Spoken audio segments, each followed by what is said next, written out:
Morning, sir. Morning, sir. Morning, sir. Morning morning बैठिए बैठिए Yes, sir. Ishita Kishore Yes, sir.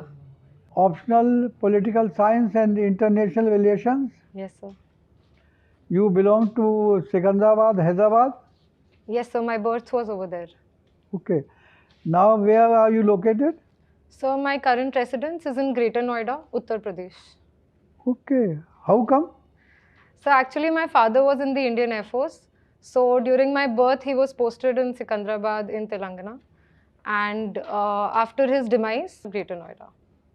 We are sorry that your father is no more but when did he pass away So this was 2004. 2004 Yes, sir. So I was 7 years old at that time. okay okay okay and what rank did he enjoy in the air force So he was Wing Commander Sanjay Kishore. अच्छा अच्छा wing commander थे Ji, sir. what is the officer hierarchy in the air force So you begin as a flying officer, हाँ then you are flight lieutenant, then you are squadron leader, then wing commander, the rank at which my father was. Then one promotes to group captain, then air commodore, and so then we have air vice marshals, and then air marshals. So. what do you think of the joint command chief of the defense staff Sir, I think it is a step in the right direction Mhm. because my last, although very small exposure to the Indian Air Force, my father's last posting was in Port Blair. And Andaman and Nicobar is a tri-services command. And such sort of coordination and unity in terms of operations goes a long way in ensuring that correct decision making is taken.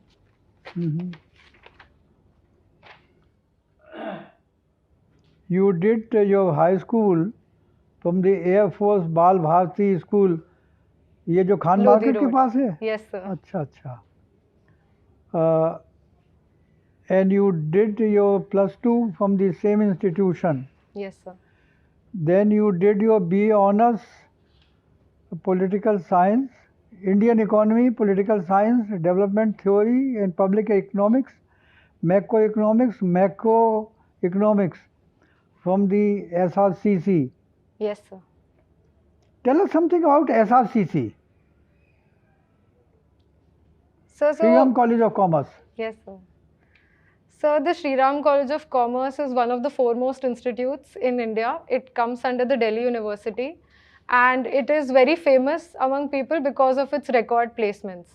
But other than its placements, I think the academic rigor at the institution is great and it offers a number of extracurricular opportunities to the students. And one thing I would like to point out that was unique about my institution was the kind of entrepreneurial spirit it generated in each one of us. We were given autonomy with our societies, we raised funds, we conducted our activities, and it was a great learning experience. Who was Shriram, after whom the college is known as Shriram College of Commerce?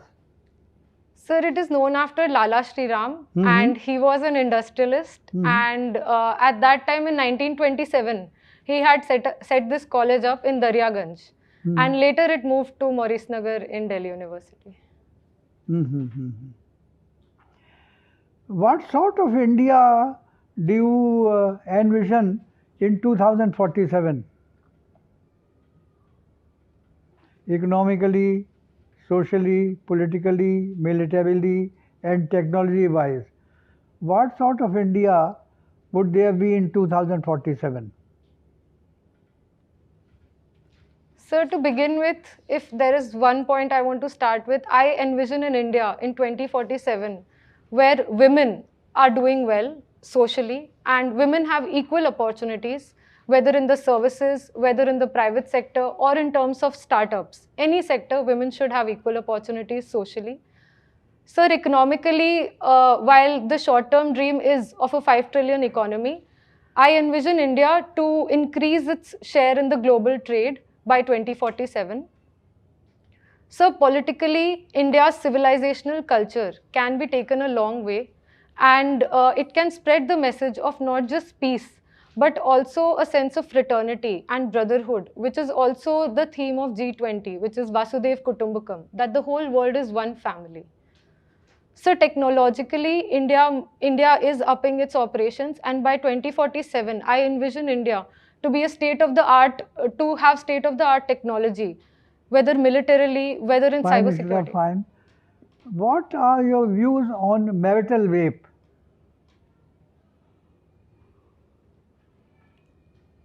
Sir, I feel rape is rape, and whether within marriage or outside, it is non-consensual, and it must be condemned. Now जो there are, Amitabh Bachchan ने pink में कहा था, ji sir, when a woman says no, it is a no. sir, his famous dialogue was that no in itself is a statement. Okay. And it does not need any backing. It does not need any explanation. So I agree with him. And while there are a number of repercussions in terms of how we will find out false cases, frivolous cases, how this will be implemented, there will be a number of challenges. Fine, Ishita, fine. What are your views on the reservation of 10% for the economically weaker sections, other than the scheduled caste and scheduled tribes? Sir, recently in the Janhit Abhiyan versus Union of India, Supreme Court had upheld the economically weaker section reservation of 10%. Sir, now we are shifting from a reservation system that was based on accidents of birth to now accidents of life. And it might be temporary, the economic status of someone might be temporary. Sir, in a modern economic world determined by Fine, globalization. Ishita, fine. You get it. Tell us something about the Rotary movement. You were in the Interact Club. Rotary movement. Sir, the Rotary International brought together people. Who founded it? When? How many branches are in India? Anything? Sir, I am not aware. There are some major achievement with Rotary and Lions had in society in India. Can you recall? So major, sorry. Major impact on society in India. They did a major voluntary work all over India. Sir, no, sir. Polio eradication. Now, PSIR, tell us on what principles our foreign policy is based. What are the core principles? Not objectives, principles. Sir, after the independence, our foreign policy was determined by Panchsheel principles and in our neighborhood. And beyond that, it began with the non-alignment movement that irrespective of the powers in the world, India will not be aligned. In Panchsheel, there is one principle, non-interference in other countries' affairs. Do you think in practice we have followed it in our neighborhood? Think for a moment and then answer. Sir, there has been a lot of contentions on this topic, whether India has been interfering in its neighbors. Elaborate, give instances. So, for example, in Nepal, the development of the constitution in Nepal, the 2013 blockade in Bhutan, the 2015 blockade in Nepal, in Sri Lanka. So, there have been debates on this, whether India Sri is Lanka, the IPKF gives your assessment. Did Sri Lanka made a fool of our leadership at that time, in retrospect? Sir, I would not say fool per se, but it was an incident of strategic miscalculations at that time. And I don't think India is interfering per se, but given that India's size in the neighborhood, it has to take responsibility. But why should India bother? Let them do whatever they want with their Tamils. Why is India bothered? Sir, because regional security is paramount to India and its neighborhood. Sorry, sir. No, regional security came later. But what is the other core interest of India? There was an impact on India itself. What was that? Sir, in the Sri Lanka case? In Sri Lanka. Why are we so concerned about Sri Lankan Tamils?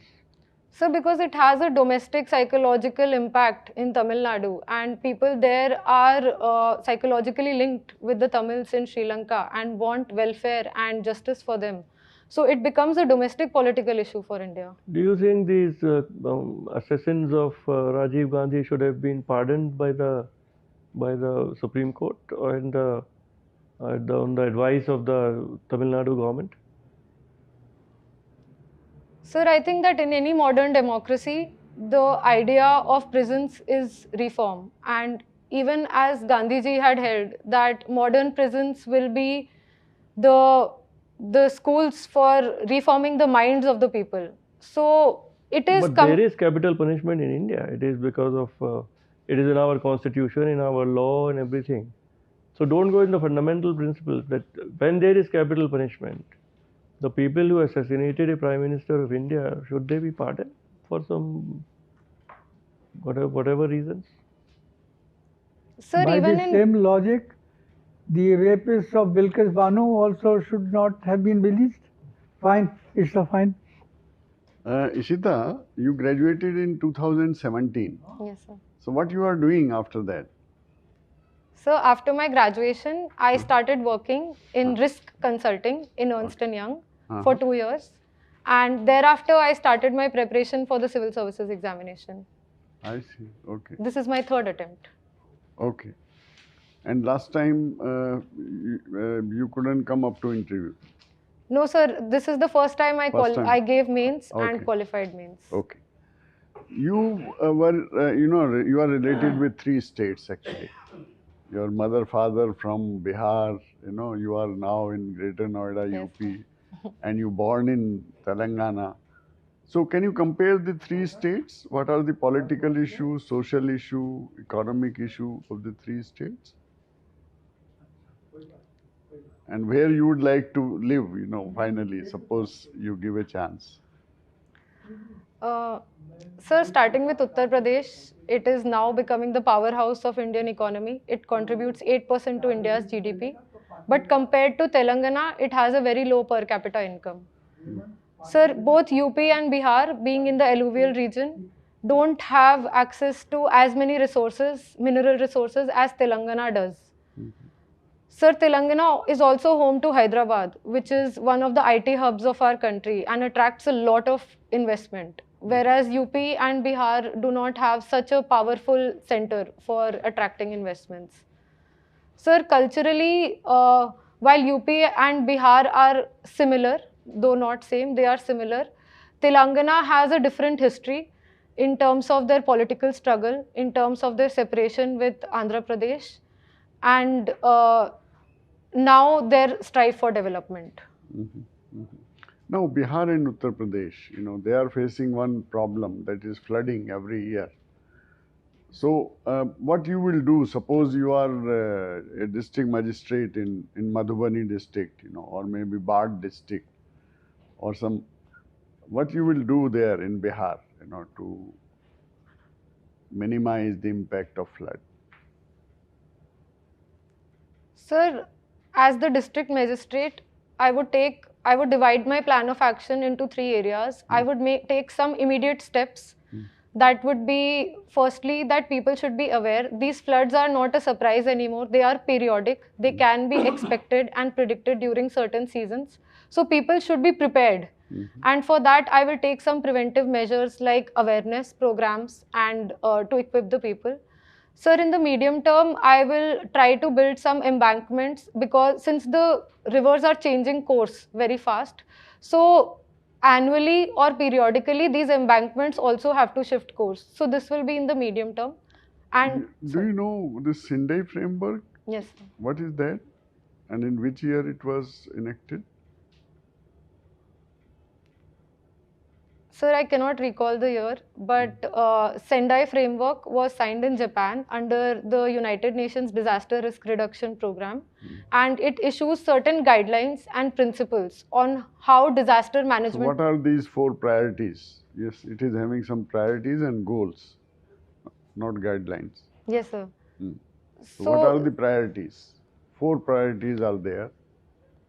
Sir, they were on the lines of preparedness, action taken during the relief, mitigation, and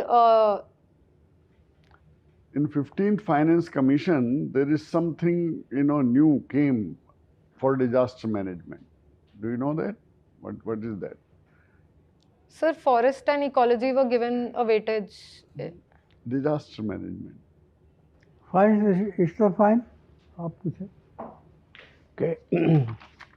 Ishita, huh? Ishita, you've been very good in sports. Yes. How come? Sir, What attracted you to sports? Sir, first it was a push factor from my mother who wanted me to do everything, and secondly, sir, it was also my school which provided a lot of opportunities. For example, at 6 a.m. I was doing football coaching prior to school hours, and after school hours I was doing basketball coaching.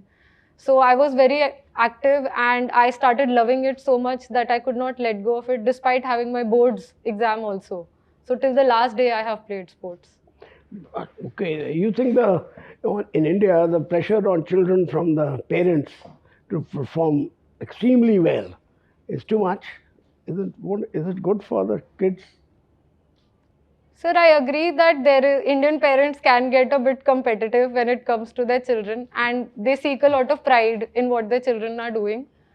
But sir, there is a need for a balance. We cannot push the child too far and outside their interests. For example, my mother was pushing me, but in areas where I had interest and where I had potential. And it was not toxic to say, it was nourishing.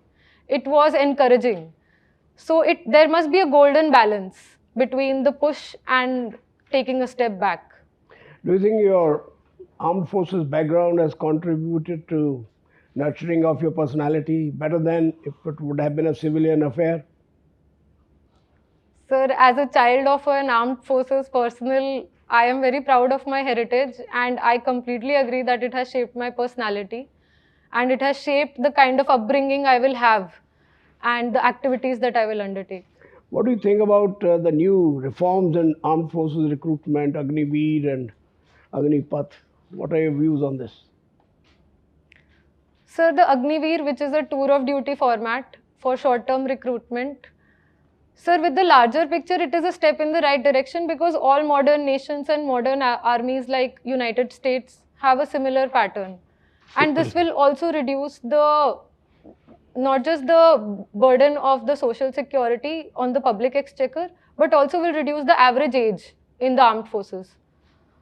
But sir, I think there could have been some improvement in the way it was conveyed to the public because it led to a massive uproar. Okay, now, is it who said that Battle of Waterloo was won in the playfields of Eton? Sir, I'm sorry, I'm not aware. You're not aware? Have you read British history, something about British history? Sir, a little bit, but I'm not aware. The famous lines. Battle of Waterloo, do you know anything about Battle of Waterloo? Sir, I may have read, but it's not actively there. Who was the first Indian in the armed forces to get a Paramveer Chakra? So I don't know. Any name for who won Paramveer Chakra? Sir, Air Marshal Subrata Mukherjee, he won the Paramveer Chakra. Okay, I'm not sure. Fine, Ishita, fine. Ishita, your optional, I can see, is political science and international relations, Yes. PSIR. You tell me, in states, all states, you can say there is a chief minister and governor. So what is the need of governor? Because most of the work is being done by the chief minister and ministers. So why governors are appointed? Sir, India follows a model of dual executive where the head of the government is different from the head of the state. Sir, the role of a governor is paramount in the governance of a state because it ensures continuity. And the governor is also the binding factor and the common factor across the nation, which ensures an India factor in the governance of the states. So, sir, for the unity and integrity of India, the position of governor is integral. But in several states, you must have seen that there is a tussle or problem between the chief minister and governor. So, how to solve this issue? Sir, I think a solution in this regard would be that, as many commissions have suggested, for example, the Sarkaria Commission or the Panchi Commission, that there should be a panel of members of of public prominence who must be there, and they can be from that list, someone can be selected, and it should be in consultation and in agreement with the state governance also, because this will ensure that they can work hand in hand, and there is both checks and balances, but there is also coordination. Okay, have you seen Hyderabad? Means when you grew up. Sir, I was just 1 year old, and then we you had left, moved. because I wanted to ask one question related with the Charminar. Anyway, because I have seen many times. You have done your BA honors in this economics, several economics papers are there.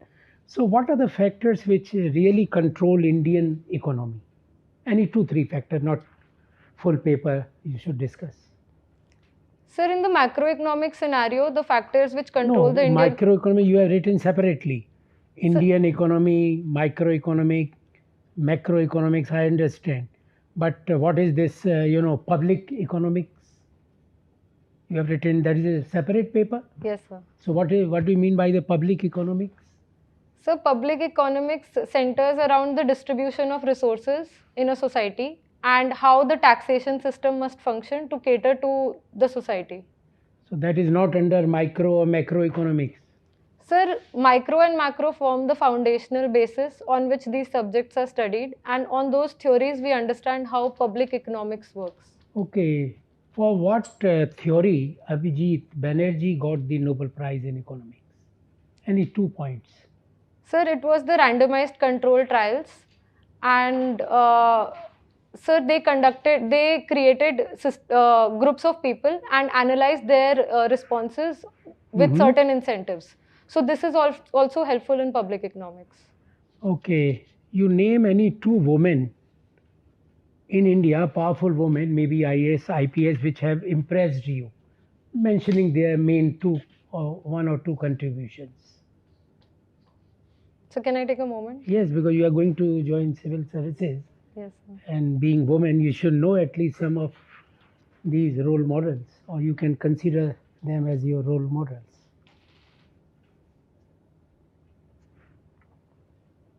So the first name that comes to my mind is IPS officer Lakshmi Singh. So she is the first commissioner of the Gautam Budh Nagar district. And in the commissionerate system of last 7 years, first time a female officer has been appointed. And I feel she can actually handle all the issues of crimes against women in the NCR region. But Gautam Buddha and Noida are the main centers of corruptions. So what she did for that? That's why I was asking some important, very important national level contribution. Any woman from IAS, IPS? If no, then you can say no problem. Now, there was one meeting on climate change in US, and there one very famous economist said that in India, women are responsible for climate change. So can you guess what he was referring to? How women can be responsible for causing climate changes in India? Fine, thank you, Ishita. Please wait outside for 2 minutes. Okay. We'll summon you again. Thank you, sir.